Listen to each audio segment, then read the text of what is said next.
ನಮಸ್ಕಾರ ಸ್ನೇಹಿತರೆ.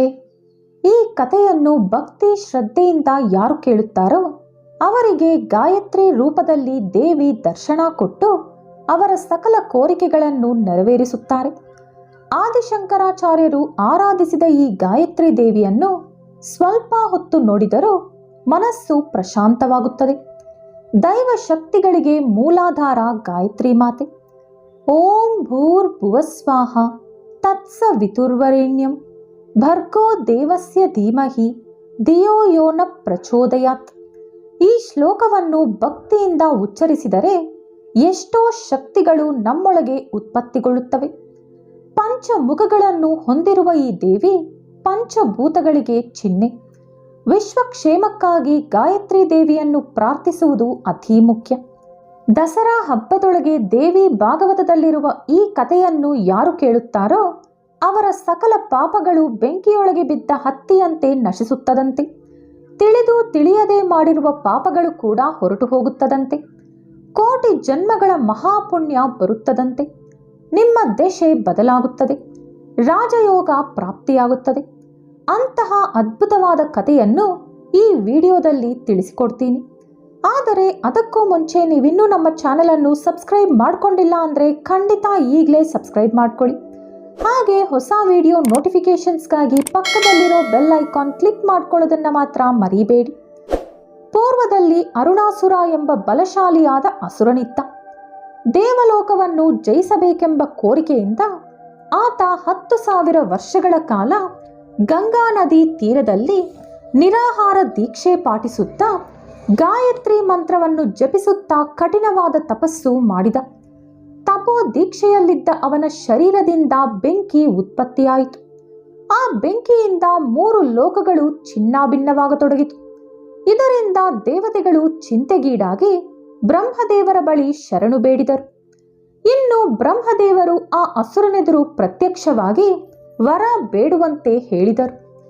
ಆಗ ಅರುಣಾಸುರ ನನಗೆ ಸಾವೇ ಇರಬಾರದೆಂದು ಕೇಳಿದ. ಪ್ರಕೃತಿ ಧರ್ಮ ಮೀರುವಂತೆ ಸಾವಿಲ್ಲದ ವರ ನಾನು ಕೊಡಲಾರೆ ಎಂದರು ಬ್ರಹ್ಮದೇವರು. ಆಗ ಅರುಣಾಸುರ, ಪ್ರಭು, ಹಾಗಾದರೆ ಯುದ್ಧ ರಂಗದಲ್ಲಾಗಲಿ, ಶಸ್ತ್ರಾಸ್ತ್ರಗಳಿಂದಾಗಲಿ, ಸ್ತ್ರೀ ಪುರುಷರಿಂದಾಗಲಿ, 2 ಕಾಲಿನ ಜೀವಿಗಳಿಂದಾಗಲಿ, 4 ಕಾಲಿನ ಪ್ರಾಣಿಗಳಿಂದಾಗಲಿ, ಪಂಚಭೂತಗಳಲ್ಲಿ ಯಾವುದರಿಂದಾಗಲಿ ನನಗೆ ಸಾವು ಸಂಭವಿಸದಿರುವಂತೆ ವರ ಕೊಡಿ ಎಂದು ಕೇಳಿದ. ತಥಾಸ್ತು ಎಂದರು ಬ್ರಹ್ಮ. ಇನ್ನು ವರ ಪಡೆದು ಸೊಕ್ಕಿನಿಂದ ಅರುಣಾಸುರ ಅವನ ರಾಕ್ಷಸ ಸೈನ್ಯದೊಂದಿಗೆ ಸೇರಿ ದೇವಲೋಕವನ್ನು ಆಕ್ರಮಿಸಲು ಸಿದ್ಧನಾದ. ಮೊದಲು ಒಂದು ಕೋಣವನ್ನು ಇಂದ್ರನ ಹತ್ತಿರ ಕಳಿಸಿ ಯುದ್ಧಕ್ಕೆ ಸಿದ್ಧಗೊಳ್ಳುವಂತೆ ಸಂದೇಶ ತಿಳಿಸಿದ. ಇನ್ನು ಇಂದ್ರ ಹೆದರಿ ಬ್ರಹ್ಮದೇವರ ಬಳಿ ಸಹಾಯ ಬೇಡಿದ. ಬ್ರಹ್ಮದೇವರು ಇಂದ್ರನನ್ನು ಮಹಾವಿಷ್ಣುವಿನ ಬಳಿ ಕರೆದೋದರು. ಆಗ ಮಹಾವಿಷ್ಣು ಬ್ರಹ್ಮ ಹಾಗೂ ಇಂದ್ರನನ್ನು ಪರಮೇಶ್ವರನ ಹತ್ತಿರ ಕರೆದೋದರು. ಆಗ ಪರಮೇಶ್ವರ ಅವರೊಂದಿಗೆ ಆ ರಾಕ್ಷಸ ಗಾಯತ್ರಿ ಜಪ ಮಾಡುತ್ತಲೇ ಇರುತ್ತಾನೆ. ಅವನು ಯಾವಾಗ ಗಾಯತ್ರಿ ದೇವಿ ಜಪ ಮಾಡುವುದು ಬಿಡುತ್ತಾನೋ, ಗಾಯತ್ರಿ ದೇವಿಯನ್ನು ಮರೆತು ಹೋಗುತ್ತಾನೋ ಆಗ ಮಾತ್ರವೇ ಅವನನ್ನು ಸಂಹರಿಸಲು ಸಾಧ್ಯವಾಗುತ್ತದೆ. ಅದಕ್ಕಾಗಿ ನೀವು ಪರಾಶಕ್ತಿಯನ್ನು ಪ್ರಾರ್ಥಿಸುವುದೇ ಉತ್ತಮ ಎಂದು ತಿಳಿಸಿದರು. ಇನ್ನು ಬ್ರಹ್ಮಾದಿ ದೇವತೆಗಳು ಪರಾಶಕ್ತಿಯನ್ನು ಆರಾಧಿಸಿದರು. ಅರುಣಾಸುರನ ಮನಸ್ಸಿನಿಂದ ಗಾಯತ್ರಿ ದೇವಿಯ ಆಲೋಚನೆ ಹೊರಟು ಹೋಗುವಂತೆ ಮಾಡಲು ದೇವಗುರು ಬೃಹಸ್ಪತಿಯ ಸಹಾಯ ಪಡೆಯುವಂತೆ ಹೇಳಿದರು ಪರಾಶಕ್ತಿ. ಇದು ದೇವಿ ಸಂಕಲ್ಪವೆಂದು ಭಾವಿಸಿ ಬೃಹಸ್ಪತಿ ಅರುಣಾಸುರನ ಹತ್ತಿರ ಹೋದರು. ಬೃಹಸ್ಪತಿಗೆ ಅತಿಥಿ ಸತ್ಕಾರಗಳನ್ನು ಮಾಡಿ ಅವರೊಂದಿಗೆ ಅರುಣಾಸುರ ಹೀಗೆ ಹೇಳಿದ. ಓ ಮುನೀಂದ್ರ, ನಾನೊಬ್ಬ ರಾಕ್ಷಸ, ನೀವೇನೋ ದೇವಗುರು. ದೇವತೆಗಳು ನನ್ನ ಶತ್ರುಗಳು. ಅಂಥದ್ದರಲ್ಲಿ ನನ್ನ ಜೊತೆ ನಿಮಗೇನು ಕೆಲಸ? ನನ್ನ ಹತ್ತಿರ ಬರಲು ಕಾರಣವೇನು? ಅದಕ್ಕೆ ಬೃಹಸ್ಪತಿ ನಕ್ಕು, ಓ ರಾಕ್ಷಸರಾಜ ಅರುಣಾಸುರ, ನೀನು ಹೀಗೆ ಹೇಳುವುದು ಸೂಕ್ತವಲ್ಲ. ನಮ್ಮ ಆರಾಧ್ಯ ದೇವತೆಯಾದ ಗಾಯತ್ರಿ ಮಾತೆಯನ್ನು ನೀನು ನಿರಂತರ ಆರಾಧಿಸುತ್ತಾ ಆಕೆಯ ಮಂತ್ರವನ್ನು ಅನುಕ್ಷಣ ಜಪಿಸುತ್ತಿರುವೆ. ನಾವು ದೇವತೆಗಳು ಜಪಿಸುವ ಮಂತ್ರವನ್ನೇ ನೀನು ಕೂಡ ಜಪಿಸುತ್ತಿರುವೆ. ಹಾಗಿರುವಾಗ ನಾವು ಮಿತ್ರರಾಗುತ್ತೇವೆ ಹೊರತು ಶತ್ರುಗಳು ಹೇಗಾಗುತ್ತೀವಿ? ಬೃಹಸ್ಪತಿಯ ಮಾತುಗಳನ್ನು ಕೇಳಿದ ಅರುಣಾಸುರನೊಳಗೆ ದುರಾಭಿಮಾನ, ದುರಹಂಕಾರ ವಿಜೃಂಭಿಸಿತು. ನನಗೆ ಶತ್ರುಗಳಾದ ದೇವತೆಗಳು ಜಪಿಸುವ ಮಂತ್ರ ಹಾಗೂ ಪೂಜಿಸುವ ದೇವತೆ ಗಾಯತ್ರಿಯನ್ನೇ ನಾನೂ ಕೂಡ ಪೂಜಿಸುವುದು, ಪ್ರಾರ್ಥಿಸುವುದು ಸರಿಬರುವುದಿಲ್ಲ ಎಂದುಕೊಂಡು ಗಾಯತ್ರಿ ದೇವಿಯನ್ನು ಮನಸ್ಸಿನಿಂದ ತೆಗೆದುಹಾಕಿದ ಅರುಣಾಸುರ. ಬಂದ ಕೆಲಸ ಸಕ್ರಮವಾಗಿ ಪೂರ್ಣಗೊಂಡ ಕಾರಣ ಬೃಹಸ್ಪತಿ ಅಲ್ಲಿಂದ ಹೊರಟು ಹೋದರು. ಇನ್ನು ಗಾಯತ್ರಿ ಮಂತ್ರವನ್ನು ಜಪಿಸುವುದು ನಿಲ್ಲಿಸಿದ ಕಾರಣ ಅರುಣಾಸುರ ತೇಜೋಹೀನನಾಗಿ ದುರ್ಬಲನಾಗಿ ತಯಾರಾದ. ಆ ಸಮಯದಲ್ಲಿ ಬೃಹಸ್ಪತಿಯೊಂದಿಗೆ ದೇವತೆಗಳೆಲ್ಲರೂ ಸೇರಿ ದೇವಿಯನ್ನು ಪ್ರಾರ್ಥಿಸಿದರು. ದೇವಿ ಅವರಿಗೆ ರಕ್ಷಣೆ ಕೊಡುವುದಾಗಿ, ಸಹಾಯ ಮಾಡುವುದಾಗಿ ಅಭಯ ಕೊಟ್ಟರು.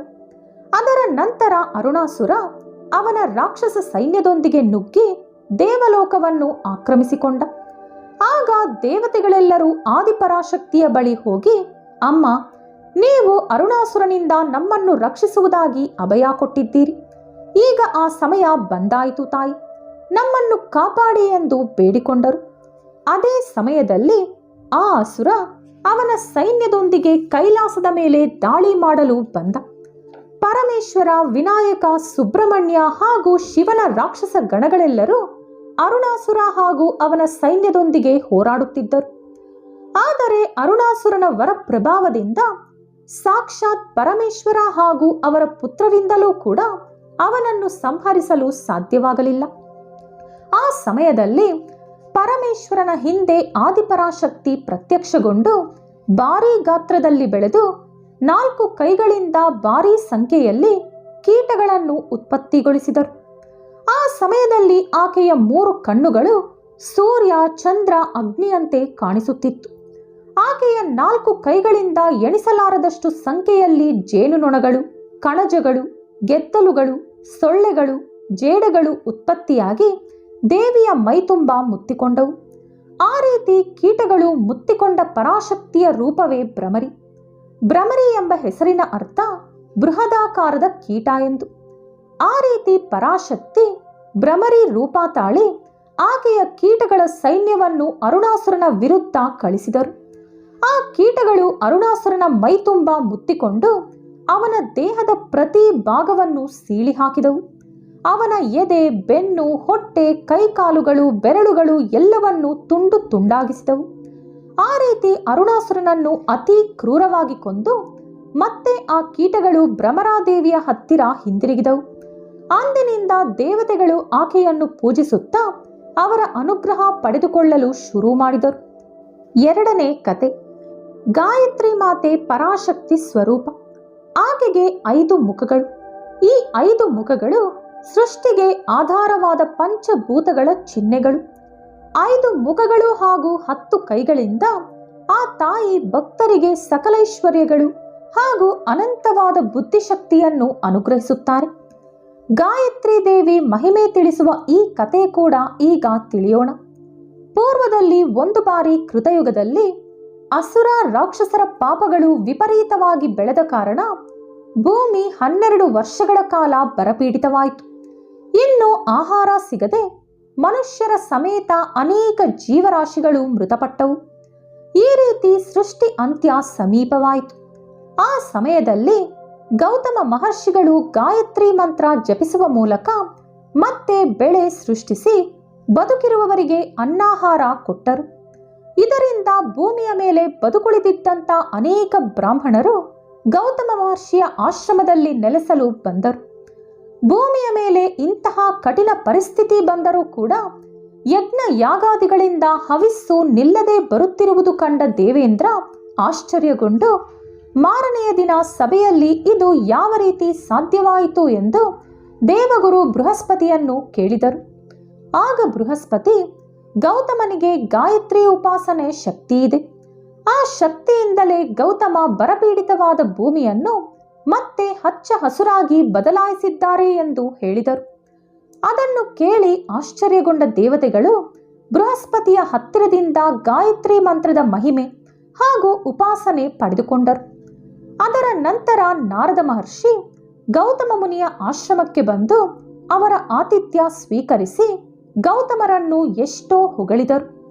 ಆ ಹೊಗಳಿಕೆ ಕೇಳಿ ಅಲ್ಲಿದ್ದ ಬ್ರಾಹ್ಮಣರು ಹೊಟ್ಟೆ ಉರಿ ಪಟ್ಟು ಈ ಗೌತಮನಿಗೆ ಹೇಗಾದರೂ ಅವಮಾನ ಮಾಡಬೇಕೆಂದು, ದ್ರೋಹ ಬಗೆಯಬೇಕೆಂದು ತೀರ್ಮಾನಿಸಿಕೊಂಡರು. ಇನ್ನು ಒಂದು ದಿನ ಆ ಬ್ರಾಹ್ಮಣರೆಲ್ಲರೂ ಕುತಂತ್ರ ಹೂಡಿ ಅವರ ಶಕ್ತಿಯಿಂದ ಒಂದು ಹಸುವನ್ನು ಸೃಷ್ಟಿಸಿ ಅದನ್ನು ಆಶ್ರಮದೊಳಗೆ ಕಳಿಸಿದರು. ಆ ಹಸು ಅಲ್ಲಿ ಅಟ್ಟಹಾಸ ಶುರು ಮಾಡಿತು. ಅದು ಮಾಯಾ ಹಸು ಎಂದು ತಿಳಿಯದೆ ದರ್ಬೆಯಿಂದ ಅದನ್ನು ಓಡಿಸಲು ಗೌತಮ ಪ್ರಯತ್ನಿಸಿದಾಗ ಆ ಹಸು ಅಲ್ಲಿಂದಲ್ಲೇ ನೆಲದ ಮೇಲೆ ಕುಸಿದು ಬಿದ್ದು ಮೃತಪಟ್ಟಿತು.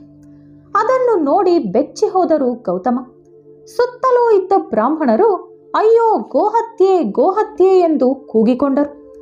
ಎಲ್ಲರೂ ಸೇರಿಕೊಂಡು, ಮಹರ್ಷಿಗಳೇ, ನೀವು ಗೋಹತ್ಯೆ ಮಾಡಿ ಮಹಾ ಪಾಪವನ್ನು ಮಾಡಿದ್ದೀರಿ. ನಿಮ್ಮಂಥವರು ಆಶ್ರಮದಲ್ಲಿದ್ದರೆ ನಮ್ಮೆಲ್ಲರಿಗೂ ಆ ಪಾಪ ಅಂಟುತ್ತದೆ.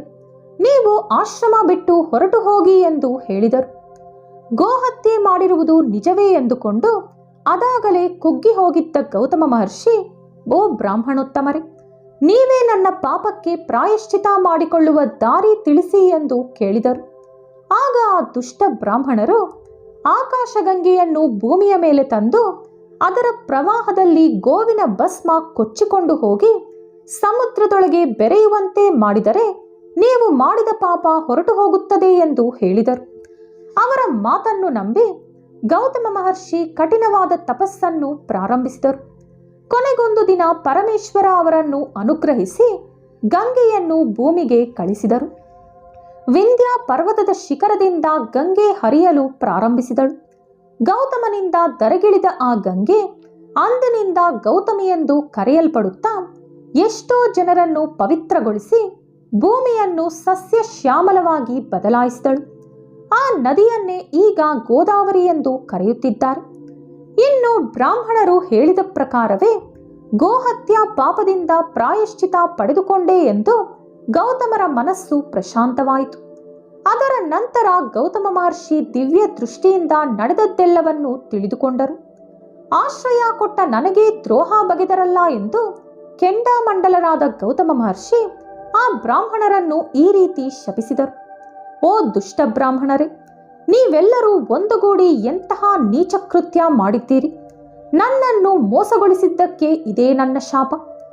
ನಿಮ್ಮಲ್ಲಿ ನೀವೇ ಒಬ್ಬರನ್ನೊಬ್ಬರು ವಿಮರ್ಶಿಸಿಕೊಳ್ಳುತ್ತಾ ನಾಶವಾಗುತ್ತೀರಿ.